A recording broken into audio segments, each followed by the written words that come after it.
Hi guys, welcome to Edu Medicine. So ये final और last part है जो कि 8th पार्ट है टी.एन. मदन के नॉन रेनन्सिएशन यूनिट 10 का। तो हम इसमें लिविंग एंड डाइंग डिस्कस कर रहे हैं जो टी.एन. मदन ने ब्रह्मनिकल सोसाइटी में नोटिस किया था। ठीक है, तो जैसा कि वो बताते हैं कि जो डेथ या डाइंग होता है, मतलब मृत्यु जो होती है, उसको बहुत ही डिवाइन विश माना जाता है, मतलब भगवान की इच्छा मानी जाती है।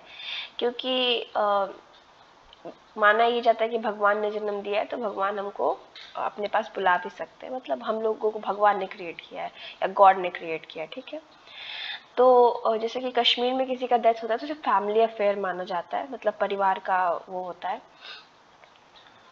और जैसे कि पंडित लोग अगर रोजमर्रा की बातें भी कर रहे होते हैं तो वहाँ वो लोग बहुत डिस्कस करते हैं कि हर किसी को एक दिन मरना ही है, मौत तो आनी ही है। इस टाइप की बातें हमेशा वो लोग करते रहते हैं।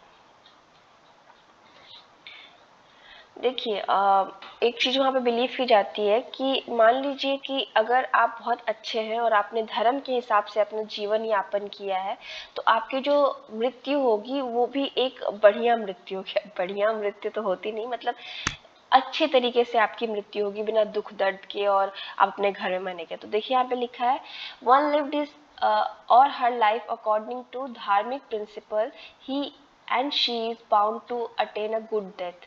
मतलब गुड डेथ, अच्छा मृत्यु होगी।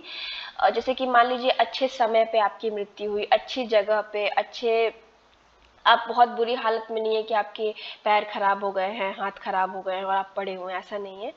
अच्छे, मतलब चलते फिरते आपका बुढ़ापा आया और चलते फिरते, और इंसान का सबसे अच्छा प्लेस है उसके मृत्यु का उसका घर। क्योंकि घर जो है गृहस्थ जीवन का सबसे इम्पोर्टेंट पार्ट होता है। तो कोई पर्सन है जो बूढ़ा हो चुका है, वो चलते फिरते अपने घर में अच्छे समय पे, अच्छे दिन पे उसकी डेथ हो जाए तो वो अच्छा माना जाता है। ठीक है, मतलब एस्ट्रोलॉजिकली, ज्योतिष के हिसाब से भी अच्छे टाइम पे गुड डेथ। जैसे मान लीजिए कि किसी ने अपने मृत्यु के समय कुछ आखिरी शब्द बोले और उसकी मृत्यु काफी अच्छे तरीके से हुई, लाइक वही गुड, अच्छे समय पे, अच्छे जगह पे, तो उसके बारे में सालों तक बात किया जाएगा और डिस्कस किया जाएगा। बैड, बुरा या खराब डेथ उसे या मृत्यु उसे समझा जाता है जो उसके साथ होता है जिसने अपने पुनर्जन्म में बहुत सारे गलत काम किए हों।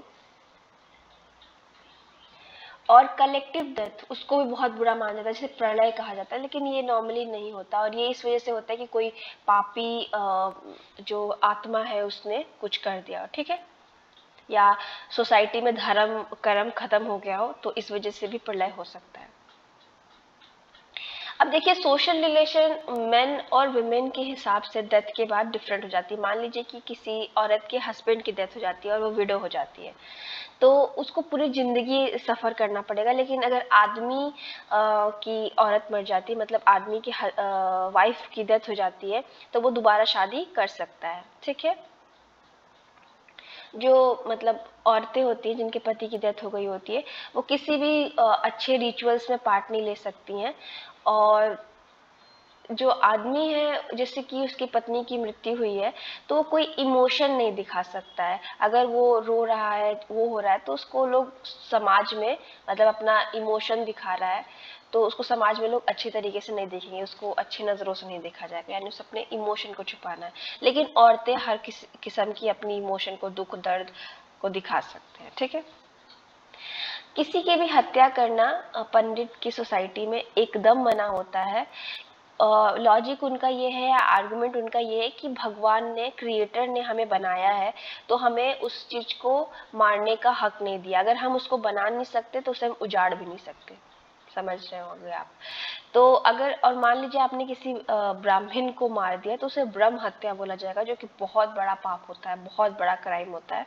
वो इक्विवेलेंट है कि आपने किसी गाय को मारा हो। ठीक है, मृत्यु के बाद बहुत सारे रीति रिवाज होते हैं।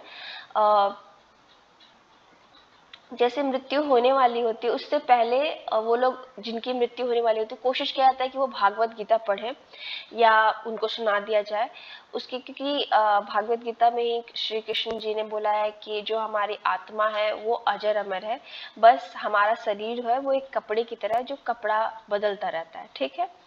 उसके बाद उनकी डेथ के समय अगर घर में गंगा जल होता है तो एक बूंद उनके मुंह में पिला दिया जाता है जैसे मृत्यु होता है। और उसके बाद लोगों को मृत्यु हो गई है किसी घर में ऐसे पता चलता है जब लोग तेज तेज रोने लगते हैं, ठीक है। और बाकी लोग अगल बगल के और मतलब पड़ोसी वगैरह और फैमिली के अंदर लोग आते हैं और उनको थोड़ा चुप वगैरह कराने की कोशिश करते हैं। आपने ये सब देख रखा होगा वैसे तो, बस वही एक्सप्लेन किया गया है सोशलॉजिकल वे में। उसके बाद जो एक सेकेंड, फिर क्या किया जाता है कि जो जिनकी डेड बॉडी है उसको क्लीन किया जाता है और उसको नहलाया धुलाया जाता है और तैयार किया जाता है। और कोई मतलब अड़ोस पड़ोस का खाना बनाने की प्रिपरेशन करता है यूजुअली, क्योंकि 3 से लेके 20 दिनों तक खाना नहीं बनता। डिफरेंट डिफरेंट उसमें डिफरेंट डिफरेंट नंबर हो सकता है। यूजुअली 13वीं होती है तो स्टार्ट के 2-3 दिन शायद नहीं बनता, फिर उसके बाद बनता है। उसके बाद बॉडी को जलाने का प्रोसेस होता है। माना जाता है कि इस टाइम पे जो बॉडी को हम जलाते हैं तो पर्सन जो है वो प्रेत के फॉर्म में यानी गोस्ट के फॉर्म में, भूत के फॉर्म में, और वो 11 डेज तक भूत रहता है। इसीलिए 11 दिन तक आपने सुना होगा कि 10वीं परफॉर्म की जाती है, 11वीं, बहुत सारे मतलब इस 13 दिन के बीच में कितना कुछ परफॉर्म किया जाता है। तो वो बेसिकली उस वो रिचुअल इसीलिए परफॉर्म किया जाता है कि उस प्रेत को, जो इंसान की डेथ हुई है जो प्रेत के फॉर्म में अभी है, उसको खाना पीना दिया जाए, रिस्पेक्ट दिया जाए। उसके बाद माना जाता है कि 11वें दिन के बाद वो पितृ के उसमें फॉर्म में हो जाता है, यानी अब वो पितृ है वो अब हर्ट नहीं, चाहे कुछ नहीं करेगा। और पितृ वाले दिन 11वीं फिर से 13वीं तक उसको और वो किया जाता है। और इसीलिए जब डेथ एनिवर्सरी आती है जिस दिन उनकी मृत्यु हुई थी तो लोग पूजा पाठ करते हैं उस पर्सन की। लेकिन हर कोई पितृ का फॉर्म नहीं लेता। जो पर्सन बिना बच्चे के मर चुका है उसको पितृ का, मतलब कोई इंसान जिसका बच्चा नहीं था उसकी डेथ हो गई है तो उसको पितृ का स्टेटस नहीं मिलता है, ठीक है। अगर इंसान ने धर्म कर्म के हिसाब से अपने जीवन यापन किया है तो उसका जीवन भी अच्छा जाएगा, और वो जब उसकी मृत्यु होगी तो वो ये बर्थ और डेथ और रिबर्थ है, इसका जो चेन है उससे छुट्टी मिल जाएगी, उसे मुक्ति मिल जाएगी, वो स्वर्ग में चला जाएगा,